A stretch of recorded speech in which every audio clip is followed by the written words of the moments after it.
باللہ من الشیطان الرجیم بسم اللہ الرحمن الرحیم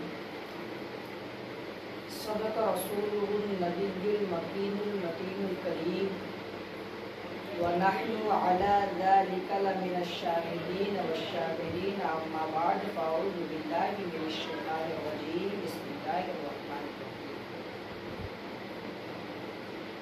آج کے بیان کا جو موضوع ہے وہ رسول اللہ صلی اللہ تعالی علیہ وسلم نے مکہ المکرمہ اور مدینہ منورہ تک اور پوری دنیا تک کس طریقے سے دین پھیلایا۔ اس کا آغاز سب سے پہلے میں ایک حدیث مبارکہ سے شروع کرتا ہوں۔ وَصَلُّوا عَلَيَّ فَإِنَّ صَلَاتُكُمْ تَبْلُغُنِي حَيْثُ كُنْتُمْ۔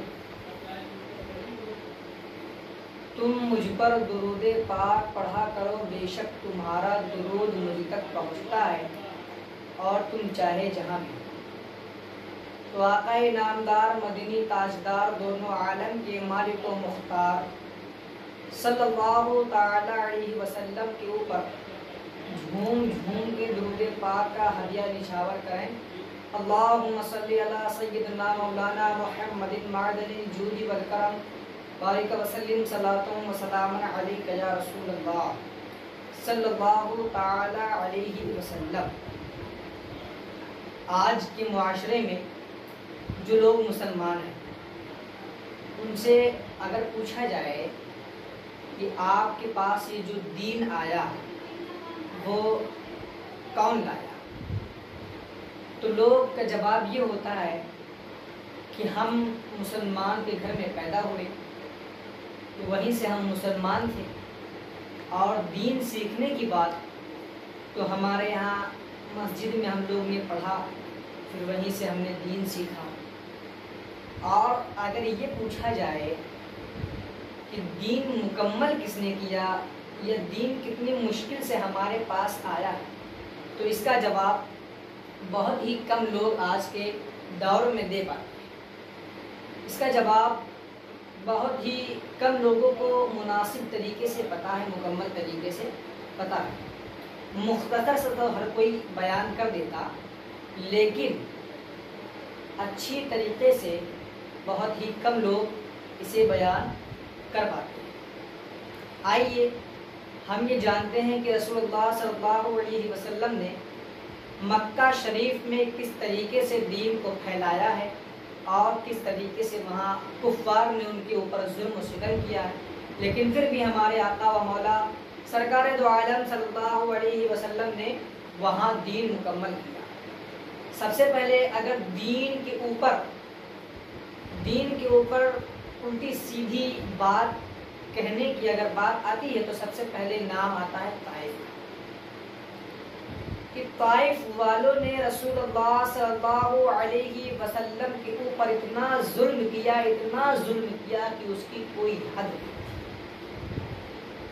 روایتوں میں آتا ہے کہ رسول اللہ صلی اللہ علیہ وسلم کے سر کے اوپر، بدن کے اوپر اتنے پتھر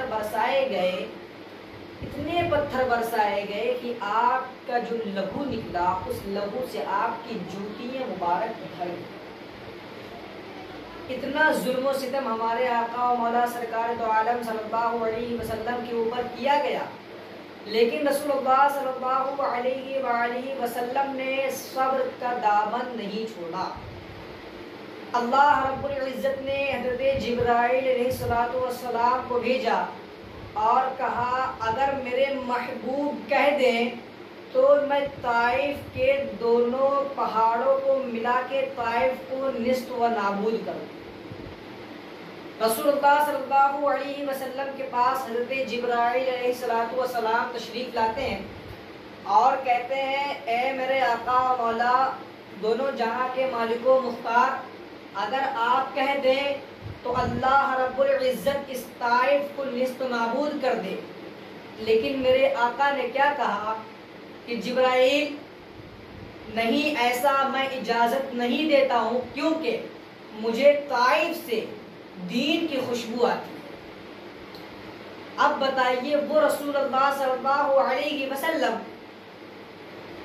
جب طائف والوں، فقط طائف والوں کے اوپر جب رب کعبہ نے عزت و احترام کے ساتھ رسول اللہ صلی اللہ علیہ وسلم سے پوچھا کہ اگر آپ اجازت دیں، اب یہاں پہ یہ دیکھیے کہ اللہ جس کی اجازت لے تو اس کی رضا، اللہ کی رضامندی کے ساتھ رسول اللہ کی بھی رضامندی ضروری ہے۔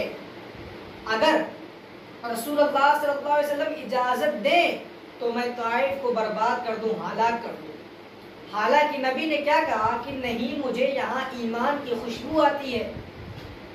اللہ رب العزت بالکل ایسا نہ کریں کہ یہ طائف نیست و نابود ہو جائے۔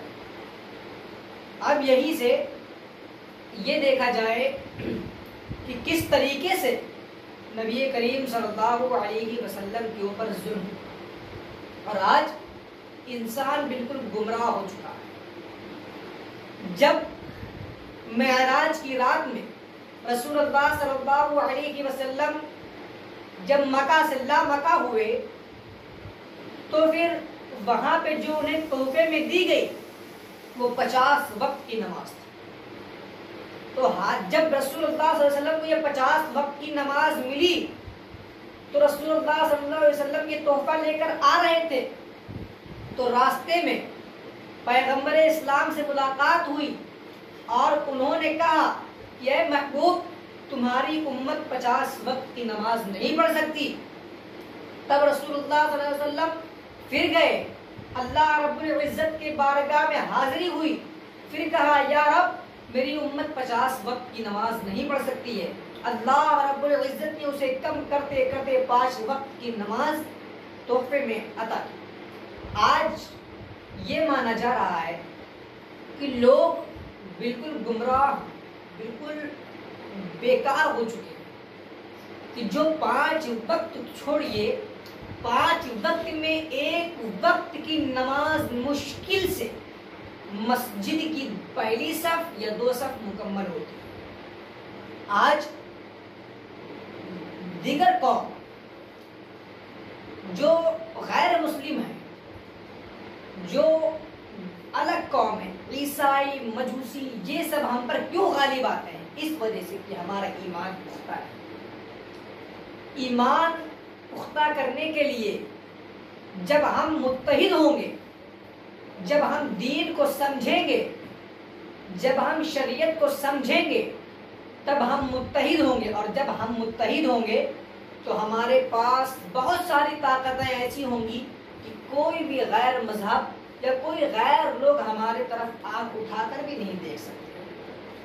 آج ہمارے یہاں پہ لوگوں کو ستایا جا رہا ہے، ہر مسلمان کا عالم یہ، کوئی تندرستی میں پریشان، کوئی بے روزگاری میں پریشان، کیوں؟ اس وجہ سے کہ ہم نے نہ نماز قائم کی اور نہ کہ ہم نے دین سیکھا۔ یہ معاملات ہمارے یہاں پہ چلے آ رہے ہیں، جو نہ ہی دین سیکھتے ہیں اور نہ ہی سیکھنا چاہتے ہیں، اور ماحول یہ بن گیا ہے کہ آج کے ڈیٹ میں یہ سوچا جا رہا ہے کہ اگر ہم اپنے بچوں کو حافظ بنا دیں، اپنے بچوں کو عالم بنا دیں تو وہ صحیح سے کھا نہیں پائیں گے، ان کا رشتہ نہیں ہوگا۔ ایسا نہیں ہے۔ اگر لوح محفوظ پر رشتہ لکھا ہے تو وہ رشتہ ہوگا، اور وہ چاہے جہاں سے ہو۔ ہم متحد جب ہوں گے تو ہمارے پاس کسی چیز کی کمیاں نہیں ہوں گی۔ تو میں اس موضوع پر پھر سے آتا ہوں، جب رسول اللہ صلی اللہ علیہ وسلم وہاں سے گئے تو کئی ساری مکہ میں جنگیں ہوئی، کئی سارے جنگیں ہوئی، آپ کے دندان مبارک شہید ہوئے، آپ نے دندان مبارک کو شہید ہونے دیا، کیوں؟ امت کی وجہ سے، کہ میری امت بخش دی جائے۔ مسلمان وہاں کے کچھ ایسے صحابی تھے جو بہت ہی مجاہد، بہت ہی متحد اور بہت ہی ایماندار، دیانتدار تھے، اور یہ ایمانت داری اور دیانت داری کا استاد جو تھا وہ ہمارے آقا سرکار دو عالم صلی اللہ علیہ وسلم تھے۔ جب مکہ میں حضور پیدا ہوئے عرب میں، تو جب حضور نے اپنا یعنی قبیلے بنو سعد سے جب مکہ آئے تو وہاں پر لوگ انہیں صادق و امین کے نام سے جانتے تھے۔ صادق کا مطلب سچا اور امین کا مطلب ہے امانت دار۔ تو لوگ وہاں کے کفاروں کا عالم یہ تھا کہ اپنی امانت حضور کے پاس میں رکھتے تھے۔ کیوں؟ کیونکہ وہ ایماندار تھے، وہ اس کے اندر اپنا ہاتھ نہیں ڈالتے تھے، جس کی امانت ہو اسی کی امانت سمجھ کر اپنے پاس رکھتے تھے۔ تو لوگ ان کو صادق و امین جانتے تھے۔ یہ مکہ والوں کا حال تھا کہ کفار پر بھروسہ نہیں کر رہا تھا، کفار ہمارے آقا پر بھروسہ کر رہا تھا۔ تو جب ہمیں یہ دیکھنے کو مل رہا، تاریخ اٹھا کے پڑھیں، علماء سے سنیں کہ دین ہم تک کتنے مشکل سے پہنچا ہے، اسی دین کو مکمل کرنے کے لیے، ہم تک پہنچانے کے لیے کربلا میں 72 شہید اکرام شہید ہوئے، اور کربلا میں جب شہید ہوئے تو شہید ہونے کے ٹائم پر بھی ہمیں آخری سبق یہ دیا کہ نماز کسی بھی حالت میں معاف نہیں ہے۔ لیکن ہمارا کیا حال ہے؟ ہم نماز بالکل نہیں پڑھتے، نماز قائم کرنا نہیں چاہتے، مسجد میں جانا نہیں چاہتے۔ موٹی مثال لے لیجئے، جب لاک ڈاؤن ہوا تھا، لاک ڈاؤن میں جب مسجدیں بند ہوئی تھی تو لوگ لاٹھی کھا کر مسجد میں نماز پڑھنے جا رہے تھے۔ آج کا عالم یہ ہے کہ لوگ مسجدوں کے دیوار پر پوسٹر بنوا کے لگواتے ہیں کہ اگر آپ گناہ کرتے تھک گئے ہیں تو آپ مسجد میں آ جائیں، نماز پڑھ لیں۔ یہ عالم ہو گیا ہے مسلمان کا۔ مسلمانوں، کب آپ ہوش میں آئیں گے؟ کب آپ متحد ہوں گے؟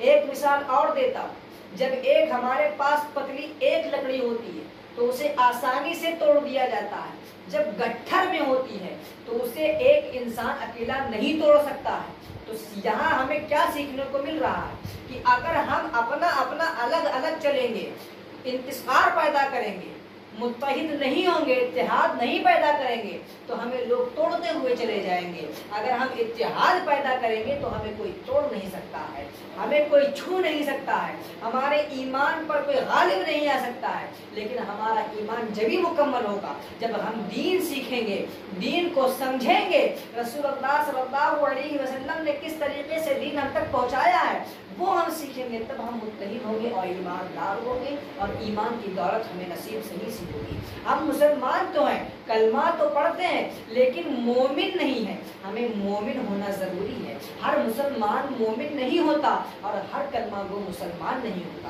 یہ آپ یاد رکھیں۔ اور نماز کی بات، نماز کسی بھی حالت میں معاف نہیں ہے، یہ رسول اللہ صلی اللہ علیہ وسلم نے خود بتایا ہے، اور قرآن میں کئی جگہ اس کا ذکر ہے۔ قرآن میں ہے ان الصلاۃ کانت علی المؤمنین کتابا موقوتا، بے شک نماز فرض ہے مسلمانوں پر اپنے مقررہ وقتوں میں، یعنی جو وقت مقرر کیے گئے نماز کے اسی وقت میں نماز فرض کی گئی ہے مسلمانوں کے اوپر، چاہے وہ مرد ہو چاہے عورت۔ نماز کسی بھی حالت میں معاف نہیں ہے۔ دین سیکھو اور دوسروں کو سکھاؤ اور اس دین پر عمل کرو، اور رسول اللہ صلی اللہ علیہ وآلہ وسلم کو جس طریقے سے انہوں نے دین ہم تک پہنچایا ہے اسے بھی سمجھو۔ کتنی مشکلیں جھیل کر آقا نے ہمارے پاس یہ دین پہنچایا ہے۔ جب دین میں صحابی حضرت بلال رضی اللہ تعالی عنہ، یہ جو ایک غلام تھے، اللہ رب العزت نے اپنے محبوب کے پاس بھیجا، محبوب نے حضرت بلال کو کہاں سے کہاں پہنچا دیا۔ آج وہ بلال جو ایک بادشاہ کے آواز پر غلام دوڑتا ہوا جاتا تھا، آج وہ ہے کہ حضرت بلال کی آواز پر قوم دوڑتے ہوئے آ رہی ہے۔ جب وہ آذان دیتے تھے تو مکہ کے لوگ دوڑتے ہوئے آتے تھے نماز کے لیے۔ یہ عالم تھا میرے رسول اللہ صلی اللہ علیہ وسلم کا۔ جانتے ہو میرے رسول اللہ صلی اللہ علیہ وسلم نے دین ہم تک کس طریقے سے پہنچایا ہے؟ جب حضرت بلال کو کچھ کافروں نے گھیر لیا، کافروں نے اپنے بچے پیچھے لگا دیے، ان کے شریر میں رسیوں سے جکڑ دیا گیا اور پہاڑ سے کھینچا گیا، حضور صلی اللہ علیہ وسلم یہ انہوں نے جب حضرت بلال نے رسول اللہ صلی اللہ علیہ وسلم کو بیان کیا اپنے بارے میں تو ایسا بیان کیا کہ وہ جو ریت تھی وہ سورج کے تپش سے اتنی گرم تھی کہ وہاں میری پیٹھ جل رہی تھی، لیکن اتنا ظلم و ستم سہنے کے بعد بھی حضرت بلال نے عہد کا نعرہ نہیں چھوڑا، عہد کہتے رہے، یعنی رب ایک ہے، رب ایک ہے، اس کے سوا کوئی معبود نہیں، یہ کہتے پکارتے رہے، لوگ سنتے رہے، لیکن ان کو کوئی فرق نہ پڑا، انہوں نے اپنے بچوں کو پیچھے لگا دیا، تماشا بنا دیا، حضرت بلال کو پہاڑ سے کھینچا جاتا، پھر واپس لایا جاتا، پھر کھینچا جاتا، بچے پتھر مارتے، کنکریاں مارتے، گرم گرم ریت پہ ان کو کھینچا گیا، لیکن بلال نے ایمان نہیں چھوڑا۔ ہم تک کس طریقے سے دین پہنچا ہے یہ ہمیں سیکھنے کی بہت ضرورت ہے۔ آج لوگ ہمیں پریشان کر رہے ہیں، ستا رہے ہیں، تو اس کی وجہ کیا ہے؟ اس کی وجہ یہی ہے کہ ہمارا ایمان مکمل نہیں، ہماری نماز مکمل نہیں، ہم مسجد میں نہیں جاتے، ہم اپنے امام صاحب کے پاس نہیں بیٹھتے علم سیکھنے کے لیے۔ تو ہمیں علم سیکھنے کے لیے بہت ہی ضروری ہے، بہت ضروری ہے آج کے ڈیٹ میں ہمیں علم سیکھنا۔ تو آج کے موضوع میں ہم نے یہی سیکھا کہ ایمان کسے کہتے ہیں اور ایمان مکمل کیا ہے اور دین کتنے مشکل سے ہم تک پہنچا ہے۔ لوگ مسلمان بھائی ہمارے غور کریں، اسلامی بھائی غور کریں کہ ہم تک دین کس طریقے سے پہنچا ہے۔ اپنے گھر میں دینی ماحول پیدا کریں، اپنے گھر میں کس طریقے سے دین پہنچا ہے، اپنے گھر میں درس دیں اور دوسروں کو درس دلائیں، اپنے عالموں سے ملیں، اپنی کتابیں اٹھائیں، تاریخی کتابیں اٹھائیں اور پڑھیں کہ ہم تک دین کس طریقے سے پہنچا ہے۔ اللہ رب العزت ہمیں کہنے سننے سے زیادہ عمل کرنے کی توفیق عطا فرمائے۔ السلام علیکم ورحمۃ اللہ تعالی وبرکاتہ۔